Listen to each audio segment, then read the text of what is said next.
है जब आपकी सरकार थी, मुफ्ती साहब की सरकार थी, जब महबूबा जी की सरकार रही और बीजेपी गवर्नमेंट के साथ थी, तब तो डबल इंजन में क्या तो एक ही बात थी। उस वक़्त आपकी बात मानी जाती थी, तो आपने इस तरह का बिल जो उस वक़्त क्यों नहीं लाया? अब ला रहे हैं। उस वक़्त भी अब क्या नहीं, करेंगे? नेशनल कॉन्फ्रेंस क्या करेगी? उस वक़्त भी असेंबली थी ना, ला सकते थे वो। तो ये सिर्फ़ एक मैं यही बताना चाहता हूँ, पीडीपी एमएलए के कॉन्टेक्स्ट में कि वो इसको पॉलिटिकल माइलेज लेने के एंगल से इसको बिल ला रहा है। वो अगर जैसे भी ला ला रहे रहा है, वो जैसे भी ला रहे नेशनल हाँ। कॉन्फ्रेंस क्या उस पे मोहर लगाएगी या उसको रिजेक्ट करेगी? नहीं, उसमें ऐसा है कि अभी पार्टी का मैं स्पोक्स पर्सन नहीं हूँ, लेकिन ये है कि ये होगा, पार्टी ऑलरेडी काम कर रही है और इसके बिल पे क्या रिएक्शन करेगी, क्या नहीं रिएक्शन करेगी, वो अभी इट्स प्रीमेच्योर। तो वो बिल एक्सेप्ट होता है कि नहीं होता है, दैट इज़ अनदर क्वेश्चन। या अभी बहुत टाइम पड़ा हुआ है इस पे, हो सकता है कि हमारे एनसी की तरफ से कोई इस तरह का आ जाए, बिल लेके को आ जाए, या पार्टी की तरफ से गवर्नमेंट की तरफ से इस तरह से को आ जाए कि साहब ये होना चाहिए, जायज़ डिमांड है। और उसके लिए भी कोई एक्सरसाइज करनी पड़ती है। जब आपको पता ही नहीं है पहले, बिल लाने से क्या होता है, उसमें डिस्कशन होगी, बहस होगी, गवर्नमेंट के पास डाटा होना चाहिए। पहले पता तो हो कि साहब लोकल आईडीज़ है कितनी है इस इशू बाकी रहा पहले साफ बात कितने ये लाया है कि ये बिल जो आ रहा है ये भी रिजेक्ट होगा उसी बिल की तरह। नहीं, वो नहीं, मैं क्या कह सकता हूँ, वो नहीं हम कह सकते। अब देखेंगे असेंबली में क्या होता है, अभी टाइम है। मैंने बोला आपको, हो सकता है गवर्नमेंट की तरफ से, अगर गवर्नमेंट चाहिए ठीक है, तो उससे हमारे लोग पार्टी की तरफ से आप ये बिल चाहते हैं कि जो लोग स्टेट लैंड्स पे, काचराई लैंड बिल्कुल पे, बिल्कुल चाहते फॉरेस्ट हैं, लैंड पे बैठे हुए हैं उनको मालिकाना हक मिलने चाहिए। बिल्कुल मिलना चाहिए, बिल्कुल मिलना वो चाहिए। आप डिजर्व बिल करते हैं। कौन लाता है? पार्टी भी ला सकती है, हमारे लोग भी ला सकते हैं। ऐसा क्या है, हमारे लोग भी ला सकते हैं। हमारे भी तो एक एमएलए है परदेसी साहब, जिसने कहा कि शराब बैन होनी चाहिए। हाँ, मैं उसी पे आने वाला था। आप अभी आने एक वाले मैं पहले आ गया कि उसने भी पीडीपी तो के लाया है। एक और नेता तो है इसी तरह से ये बिल भी, इस तरह भी बात हो सकती है, अगर पीडीपी के अलॉटमेंट एक की और बात नेता होती हैं, है। एमएलए हैं फयाज मीर साहब। उन्होंने एक बिल प्रपोज किया है जिसमें उन्होंने कहा है कि अगर बिहार में, गुजरात में शराब बैन हो सकती है तो Jammu Kashmir Muslim majority state है, और यहाँ पे इस्लाम में जिस तरह से कहा जाता है कि शराब जो है वो हराम है, तो जम्मू कश्मीर में भी शराब जो है वो बैन होनी चाहिए। तो क्या देखिए, उसका समर्थन करेगी national conference?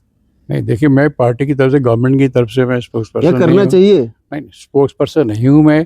I can not make any statement on behalf of the government शराब बैन होनी इन चाहिए। My personal capacity. Personal yes capacity yes, में शराब वी बैन आर होनी नॉट चाहिए। Against it, we are not against it. आप कहेंगे ये पीडीपी एमएलए के कहने से बैन होगी, तो वो नहीं होगा। लेकिन अभी तो आपने कहा कि आपके एहसान परदेसी आपके ही पार्टी के हैं, उन्होंने भी बिल प्रपोज किया है। तो हमारे बिल लाया ना उन्होंने, हाँ, उन्होंने लाया है। उसका समर्थन उसका करते हैं। उसका मकसद यही है कि बहुत से लोग जो है, जो हमारे जो गवर्नमेंट में भी हैं, जो इलेक्टेड रिप्रेजेंटेटिव भी हैं, वो भी चाहते हैं कि बंद होनी चाहिए। मैं भी यही कह रहा हूँ कि बंद होनी चाहिए, अच्छी बात नहीं है। मैंने बड़ी डिटेल में कहा आपको, बंद होना चाहिए। अगर बिहार में हो सकती है, गुजरात में हो सकती है, मोदी साहब यहाँ क्यों नहीं हो सकती? हो सकती है, ये है। मगर आप ये कहेंगे नहीं जी, को पीडी पे किसी एमएलए ने लाया तो उसी के मोहर लगेगी। मोहर शोर लगाने का कुछ नहीं होता है। जो अच्छी चीज़ है, जो अच्छी बात है, कल हो सकता है नहीं, जो हमारे लोग भी। आपके पार्टी के एमएलए ने बिल लाया हमारे है बिल ने शराब पे लाया, शराब पे लाया है, उस पे जमीन तो पे नहीं मोहर लाया, लगेगी। शराब पे नहीं लाया है। शराब पे जो तो बिल लाया है उस पे तो ये मोहर लगेगी। देखो भाई, ऐसा है, इसमें कोई मोहर लाने वाला वो नहीं है। कहीं पोलिंग स्टेशन चला तो वोट डाल के सर, आना। अप्रूवल की बात है। वोट डालने की बात अप्रूवल नहीं की है, बात नो। है। अप्रूवल का बेटर डिस्कशन, ये इसमें सारे असेंबली में क्यों ला रहा है? इसीलिए लाया जा रहा है कि इस पर डिस्कशन की जाए, सब लोगों की राय ली जाए, सब लोग लिया जाए। उसके बाद ही इस पर जो है बिल पास करना, नहीं करना, वो that MLA will take the decisions. लेकिन डिप्टी सीएम साहब स्पीकर से ऑफ द जब ये हाउस, सवाल government will take the decision on it कि क्या इस पे जो है लोगों की क्या राय बन रही है, इलेक्टेड एमएलए क्या कह रहे हैं, वो क्या चाहते हैं। डिप्टी सीएम साहब से जब ये सवाल किया जाता है, सुरेंद्र चौधरी जी से, वो कहते क्या हैं कहते कि हैं? पहले चिट्टा जो है उसको खत्म कर देना चाहिए, शराब बाद की बात है। नहीं नहीं नहीं, दोनों होना चाहिए, दोनों होना चाहिए। चिट्टा तो बहुत ही ज़्यादा सीरियस चीज़ है। क्या आप जम्मू कश्मीर में जितने भी लोग स्टेट लैंड्स पे, काचराई लैंड पे, या मुख्तलिफ तरह की जो लैंड्स हैं, जो गैर कानूनी तरीके से लोग वहाँ पे पिछले 50 साल से, 100 साल से बसे हुए थे, जो नेशनल कॉन्फ्रेंस ने अपने इलेक्शन के दौरान मैनिफेस्टो में और वादे किए थे कि हम उनको रेगुलाइज करेंगे, और अब जिस तरह से वहीद परा जो पीडीपी के नेता हैं, एमएलए हैं, उनके द्वारा एक बिल जो है वो प्रपोज किया गया है जिसमें उन्होंने ये कहा है कि जो भी इस तरह की लैंड्स पे रहने वाले लोग हैं उनको रेगुलाइज किया जाना चाहिए। अब देखने वाली बात ये होगी कि नेशनल कॉन्फ्रेंस का इस पे क्या रिएक्शन रहेगा, क्योंकि नेशनल कॉन्फ्रेंस ने ये वादा किया है कि हम इन सब लोगों को जो है रेगुलाइज करेंगे, लेकिन बिल जो प्रपोज किया है वो पीडीपी के नेता ने किया है। वहीं साथ ही साथ अगर हम बात करें शराब को लेकर के, तो शराब बिहार में बैन है, शराब गुजरात में बैन है, जिस गुजरात से हमारे देश के प्रधानमंत्री नरेंद्र मोदी आते हैं। और अगर हम जम्मू कश्मीर की बात करेंगे तो मुस्लिम मेजॉरिटी स्टेट है, और यहाँ पे अगर हम बात करेंगे तो मुसलमानों में, अगर इस्लाम की बात करेंगे तो इस्लाम में शराब जो है उसको हराम करार दिया गया है। और पीडीपी के एक नेता ने जो है इस पे, जो दूसरे एमएलए हैं उन्होंने, फयाज मीर साहब ने जो है एक बिल प्रपोज किया है, जिन्होंने बिल में ये कहा है कि इस शराब को जो है जम्मू कश्मीर में बैन कर दिया जाना चाहिए, क्योंकि मुस्लिम मेजॉरिटी स्टेट है और इस्लाम में शराब जो है हराम है। अगर बिहार में बैन हो सकती है, गुजरात में बैन हो सकती है, तो जम्मू कश्मीर में क्यों नहीं। ये दो बड़े जो इश्यूज़ हैं, ये नेशनल कॉन्फ्रेंस के लिए क्या नेशनल कॉन्फ्रेंस का रिएक्शन रहेगा, इस पे हम इनसे बात करेंगे। हमारे साथ बातचीत करने के लिए मौजूद हैं नेशनल कॉन्फ्रेंस सीनियर नेता अशोक खत्री जी। सर, स्वागत है आपका न्यूज़ सर इंडिया में। हाँ, thank you very much Afraz साहब, थैंक यू। अशोक सर, सबसे पहले हम बात करते हैं स्टेट लैंड्स को लेकर के, फॉरेस्ट लैंड का, अचराई लैंड, जो लोग 50-50, 100-100 सालों से जो हैं इन ज़मीनों पे काबिज हैं, बैठे हैं, उनके अब 2-2, 3-3 जो पुश्तें हैं वो वहाँ पे अभी चल रही हैं। तो क्या उन लोगों को वहाँ पे रेगुलाइज किया जाना चाहिए, जो वादे नेशनल कॉन्फ्रेंस ने भी इलेक्शन के दौरान जो है अपने मैनिफेस्टो में किए? देखिए, जहाँ तक आपका सवाल है कि जो सरकारी ज़मीनें हैं और उस पे आपने तरह तरह का जिक्र किया कि घास चराई है, घास चराई भी दो किस्म की होती है। कुछ ऐसी सरकारी ज़मीनें हैं जो कि अलॉटमेंट्स होकर रखी हैं, और जिन सरकारी ज़मीनों पे लोग 50, 60, 100 साल से, 70 साल से बैठे हुए हैं। तो मैं आपको बता दूं कि ये एक बहुत इम्पोर्टेंट एक इशू है, और जो कि हमारे एनसी का जो मैनिफेस्टो है उसमें उसको रखा गया है। और इस तरह का जो इशू है, ये प्रायोरिटी के ऊपर जो है हमारी गवर्नमेंट है इस पे काम करेगी।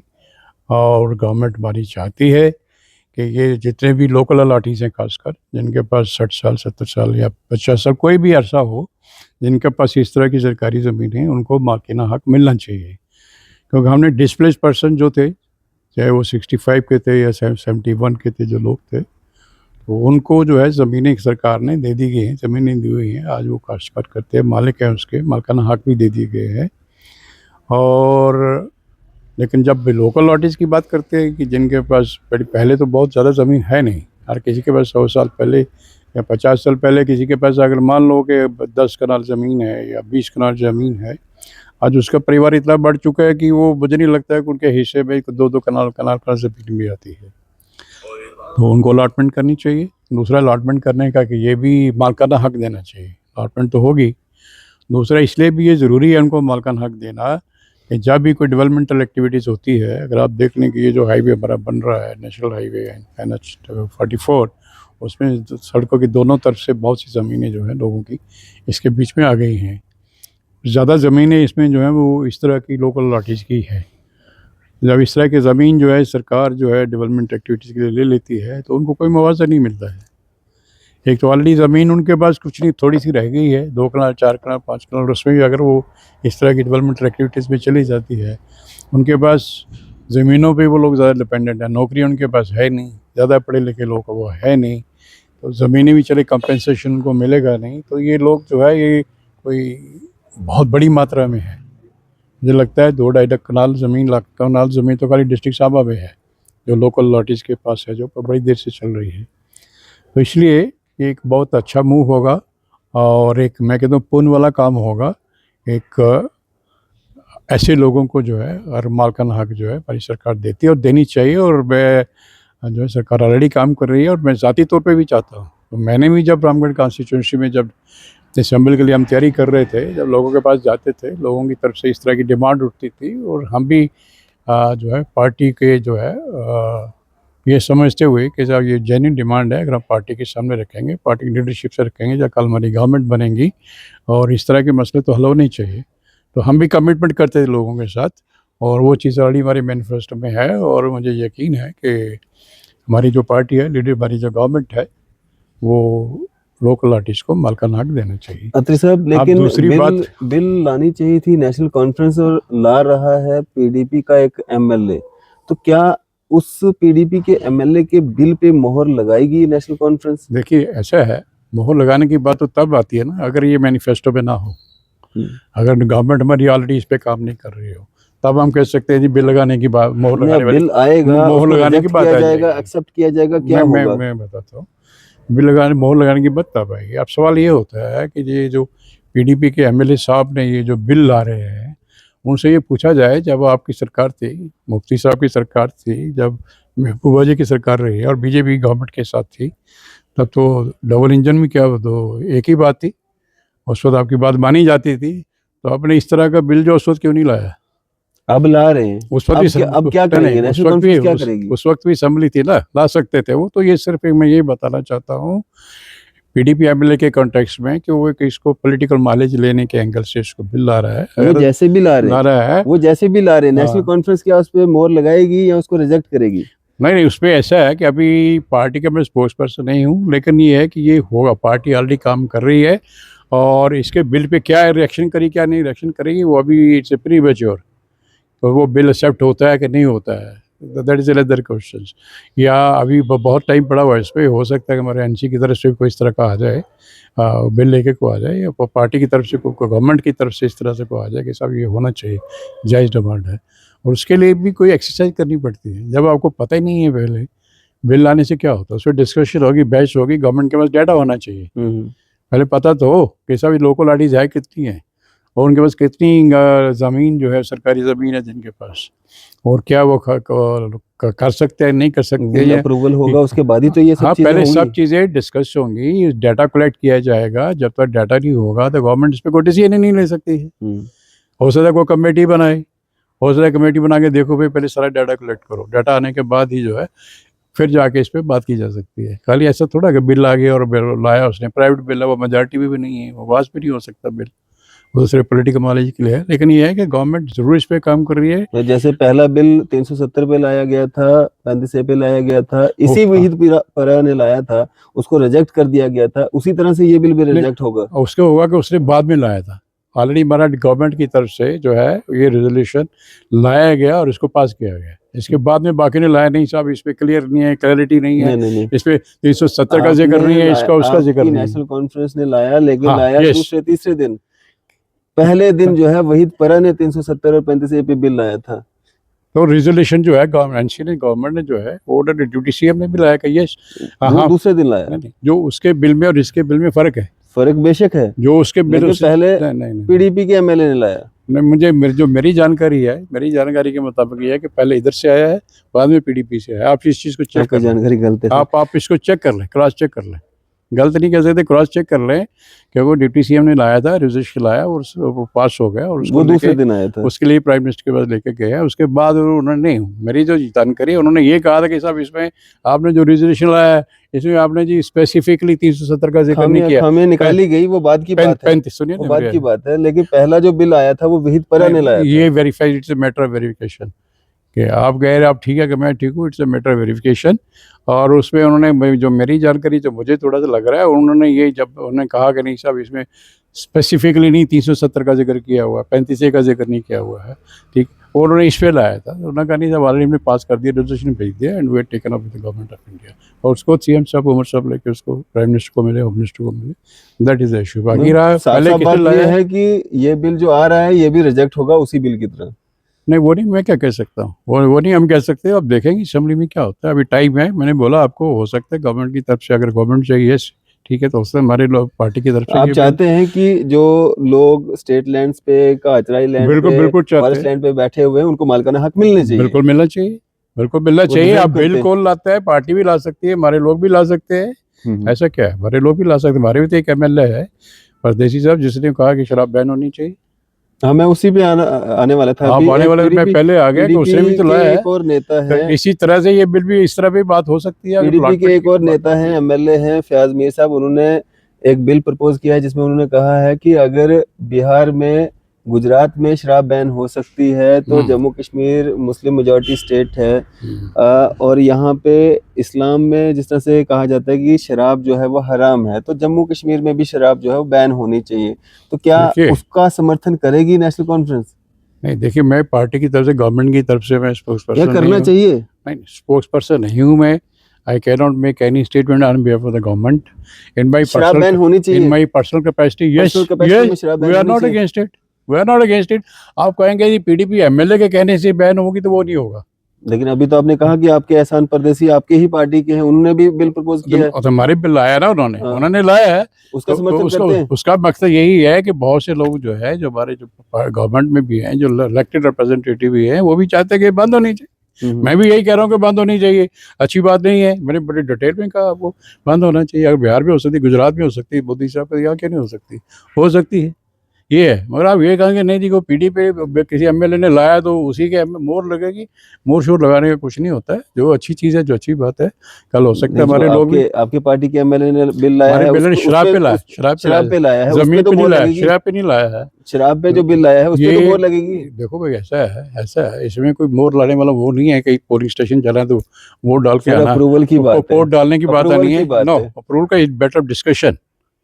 ये इसमें सारे असेंबली में क्यों ला रहा है, इसीलिए लाया जा रहा है कि इस पर डिस्कशन की जाए, सब लोगों की राय ली जाए, सब लोग लिया जाए, उसके बाद ही इस पर जो है बिल पास करना नहीं करना। वो MLA will take the decisions, लेकिन डिप्टी सीएम साहब speaker of the house, government will take the decision on it कि क्या इस पे जो है लोगों की क्या राय बन रही है, इलेक्टेड एमएलए क्या कह रहे हैं, वो क्या चाहते हैं। डिप्टी सीएम साहब से जब ये सवाल किया जाता है सुरेंद्र चौधरी जी से, वो कहते क्या हैं कहते कि हैं? पहले चिट्टा जो है उसको खत्म कर देना चाहिए, शराब बाद की बात है। नहीं, दोनों होना चाहिए, दोनों होना चाहिए। चिट्टा तो बहुत ही ज़्यादा सीरियस चीज़ है, चिट्टा जो है बहुत ही सीरियस चीज़ है। शायद आपको नहीं मालूम होगा, एज ए पुलिस अफसर आपने काफ़ी बार पकड़ी है, ब्राउन शुगर पकड़ी है, पाकिस्तान से आते थे इन दिनों में, बॉर्डर शॉर्टर से इतने सील्ड नहीं थे, लोग बॉर्डर क्रॉस जाते थे, आते थे, वो चीज़ लाते पाकिस्तान से, वो पैसे की वो करेंसी तो नहीं, वो ये चिट्टा ही लाते थे, और बड़ी थोड़ी क्वांटिटी में आता था वो। ठीक है, वो बड़ी ख़तरनाक चीज़ है वो, अगर थोड़े एक दो बार किसी ने ले लिया तो वो फिर वो ड्रग एडिक्ट हो जाता है, उसके लिए वो छोड़ा बहुत मुश्किल है, और अदरवाइज उसकी हेल्थ के ऊपर जो है वो बड़ा बुरे असर पड़ते हैं। तो चिट्टा तो मैं कहता हूँ, चिट्टा तो ये दोनों चीज़ें बुरी हैं, दोनों बैन होनी चाहिए। मगर जिस तरीके से ये चिट्टे में काम हो रहा है, I am not satisfied as a police officers, absolutely not satisfied. जो मुझे फर्स्ट हैंड इन्फॉर्मेशन है डिस्ट्रिक्ट सांबा के, तो मैं कह ही सकता हूँ, मैं 3 साल वहाँ जाता रहा हूँ, वहाँ जितने भी नाकाज लगाए हुए सब आईवाश है, कोई कुछ नहीं कर रहा है, इट्स फ्री फॉर ऑल। अगर ऐसा नहीं होता, रंगूर विलेज में जो है बिल्कुल ही रामगढ़ में पड़ता है, और उसके साथ ही है, उसमें मर्डर हो चुका है चिट्टे के ऊपर ही। कुछ लोगों ने चिट्टा लाया, पैसे बेचा होगा, पैसे नहीं दिए होंगे, वहाँ ऐसा हो गया। विजयपुर पे एक की बाजू काट दी गई थी, एक तो गुजर लड़के को मार दिया गया, उन्होंने पुलिस ने मार दिया गया, सब चिट्टे में था क्या था, या अदरवाइज कोई हो गया। तो ये क्या हो रहा है, चिट्टे की तो देन है। तो अगर ये सब कुछ हो रहा है तो पुलिस क्या कर रही है, सांबा पुलिस क्या कर रही है? उन्होंने क्या कि इसी रूम में बैठ के, कंफर्ट जोन में बैठ के ये चीज़ें क्राइम कंट्रोल करना है, वो नहीं हो सकता। अगर सीनियर अफसर बाहर नहीं निकलेगा तो थानेदार भी नहीं निकलेगा। अगर सीनियर अफसर रात को हेडक्वार्टर पे नहीं बैठेगा, जम्मू भाग जाएगा या कहीं दूसरी जगह भाग जाएगा, तो एसएचओ पे नहीं बैठेगा। तो इसलिए अफसर को बैठना पड़ेगा, एसएचओ को बैठना पड़ेगा, और बाहर निकलना पड़ेगा ग्राउंड के ऊपर। अगर if we mean it, if we are sincere, जैसे हमारी जनरेशन तबाह हो रही है और वी आर ड्यूटी बाउंड, तो हमको कोई ग्राउंड पे कुछ करना होगा। सर, आप भी डीआईजी के पद से रिटायर्ड हुए हैं और काफ़ी जो प्राइम पोस्टों पे आप भी रहे हैं। आज का जो ये माहौल चल रहा है, लगातार चोरियां, मतलब एक ही रात में 10-10 जगह चोरियां हो रही हैं, सेम लोकेशंस पे हो रही हैं। दिन दिहाड़े आपने देखा ग्रेटर कैलाश में किस तरह से लूट मार की गई, उसको हम डकैती कहेंगे, क्योंकि दिन दोपहर को और हथियार जो है वो गर्दन पे रख के जो है सोना वहाँ से चोरी किया गया। अभी तक वो लोग नहीं पकड़े गए। लोगों के साथ मारपीट की जा रही है, गुंडागर्दी की जा रही है, मर्डर दिन दोपहर को वहां पे जीवल में आपने देखा हुआ। तो कैसे देख रहे हैं सिचुएशन, क्यों इस तरह की सिचुएशन क्रिएट हो रही है? देखिए, आप मेरी चीज़ को ही एंडोर्स कर रहे हैं, मेरी चीज़ को अब ये एंडोर्स कर रहे हैं कि इसमें जो है, अब कह सकते हैं कुछ हद तक पुलिस की भी कुछ लिमिटेशंस हो सकती हैं, आई डू अंडरस्टैंड, तो मैन पावर का इशू हो सकता है, लेकिन सुपरविजन का तो इशू नहीं है ना। सुपरविजन आपके पास चौकी अफसर भी है, आपके पास एसएचओ भी है, आपके पास डीएसपी भी है, आपके पास एएसपी भी है, एसपी भी है, आपके पास एसएसपी है, आपके ऊपर डीआईजी है, आईजी है। सुपरवाइजरी लेवल पे तो कभी नहीं है ना। तो अगर ये सब कुछ हो रहा है तो क्यों हो रहा है? उसका एसएचओ क्या कर रहा है, चौकी अफसर क्या कर रहा है, एसपी क्या कर रहा है, एसएसपी क्या कर रहा है, डीआईजी क्या कर रहा है, आईजी क्या कर रहा है? Where is the supervision? It is supervision failure. अगर शरेआम ब्रॉड डे लाइट पे अगर इस तरह की लूट हो रही है, दैट मीन्स कि they are not on ground. अगर ग्राउंड पे है भी है तो they are in comfortable zone, चाहे वो नाका पार्टी है, चाहे वो चौकी अफसर है, चाहे वो एसएचओ है, they are in comfort zone. या उनको कंसेप्ट ही नहीं है पुलिसिंग का, ये सब पुलिस क्राइम को रोकना क्या है, कंसेप्ट ही नहीं है उनको, या they are not bothered about it के साथ क्राइम को रोकना भी है हमने।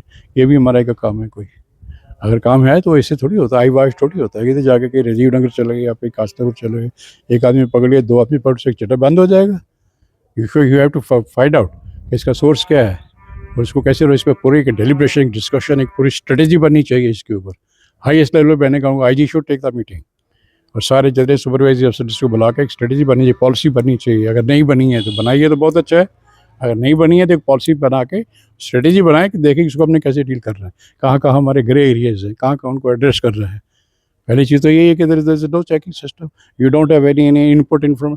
आपका जो सीआईडी इन्फॉर्मेशन विंग होता है, जो स्पेशल ब्रांच है हमारी, उसमें तो या तो आपके पास इन्फॉर्मेशन ही आ रही, अब हमारे पास आईबी भी है, आईबी का भी यही काम है देखना कि कहाँ क्या हो रहा है। या तो उनके साथ लाइजा नहीं है आपका, अगर है तो फिर वो इन्फॉर्मेशन क्यों नहीं आ रही, आपने अभी तक आइडेंटिफाई क्यों नहीं कर पा रहे कि कौन कौन से लोग इसमें इन्वॉल्व है, कौन कौन से ये कर रहा है। उन्हीं लोगों पे सर्विस करें आप जो ऑलरेडी पकड़े गए हैं, केस रजिस्टर हुए हैं, जब बेल पे ऊपर है, या जिसका इस तरह का है कि सब ये लोग इस तरह की एक्टिविटी डिस्ट्रिक्ट लेवल के ऊपर, चौकी लेवल के ऊपर, थाने लेवल पे ये लोग आइडेंटिफाई हो सकते हैं। आप उन्हीं पे फोकस करो, आपको ज़्यादा नहीं तो 30-40% सक्सेस रेट होगा आपका। अभी तो सक्सेस रेट कुछ नहीं है आपका। सर, जब भी हमारे किसी बड़े अधिकारी से बात होती है तो वो कहते हैं कि उनसे जब ये सवाल किया जाता है कि आज से 10 साल पहले ना कैमरास हुआ करते थे, ना इतना मतलब पुलिस के पास इतनी ज़्यादा मैन पावर हुआ करती थी, ना इतनी, अगर हम बात करेंगे हाँ।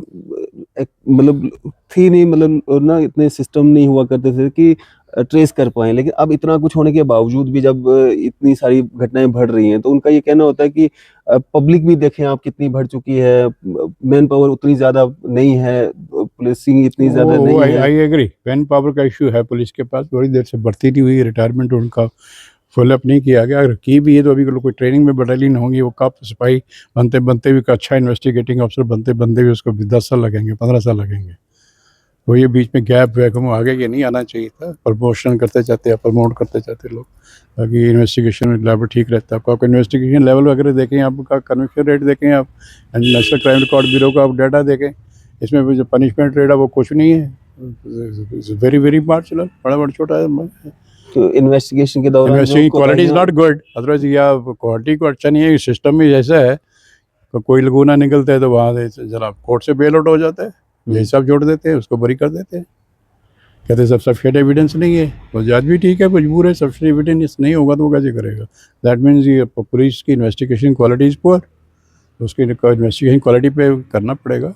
और जो लोग इसमें इन्वॉल्व है उस पर तो फोकस कर सकते हैं हम। अगर हम सारे के गाड़ी को नहीं चेक कर सकते हाईवे के ऊपर या किसी रोड के ऊपर, कोई मोटरसाइकिल पे लेके जा रहा है, कोई औरत पे लेके जा रही है, कुछ जा रहा है, तो एटलीस्ट जो लोग ऑलरेडी इन्वॉल्व हैं, केस रजिस्टर्ड हैं, सारा डाटा पंजाब से भी इकट्ठा करो भाई, कौन कौन से लोग हैं आपके, क्या उनकी आइडेंटिफिकेशन है, क्या फ़ोटो है, सारे नाका पाड़ को दे दो कि ये बंदे इधर से गुजरते, टेक केयर ऑफ देम। बड़े तरीके होते हैं, टफ जॉब है, it's not that simple, but ऐसा भी नहीं है कि ये इम्पॉसिबल है। नामुमकिन कुछ नहीं नो है। Right, absolutely not impossible.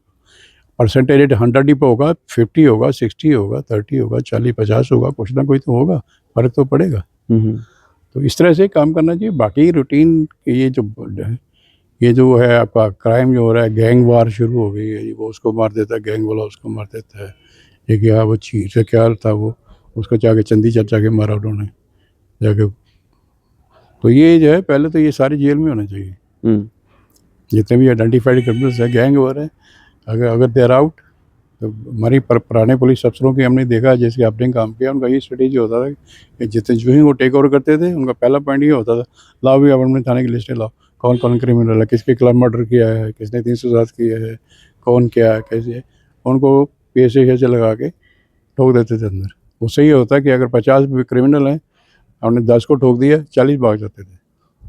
ये ठोकने का लाइन मतलब पे ये भी है कि जेल चलेंगे। में डाल दिया, PSA लगा दिया, 40 लोग भाग जाते थे। 40 भाग जाएंगे तो आपका एरिया ठीक हो जाएगा, बिल्कुल। पीसफुल हो जाएगा। अगर वो सोचे यार मैं जाऊंगा, मुझे 2 साल के अंदर ठोक देगा, ना कोई जबानत तो नहीं, ना किसी ने पूछना ना खींचना है, तो वो भाग जाएगा। वो भाग जाएगा तो एरिया ठीक हो जाएगा। और ये चीज़ें मुझे नहीं लगता ये हो रही है उस स्केल के ऊपर। अभी DIG जम्मू ने एक मीटिंग ली है इसके ऊपर, और उन्होंने शायद इस पर कुछ फोकस किया है, और उस पर ज़रूर अच्छे रिजल्ट आएंगे।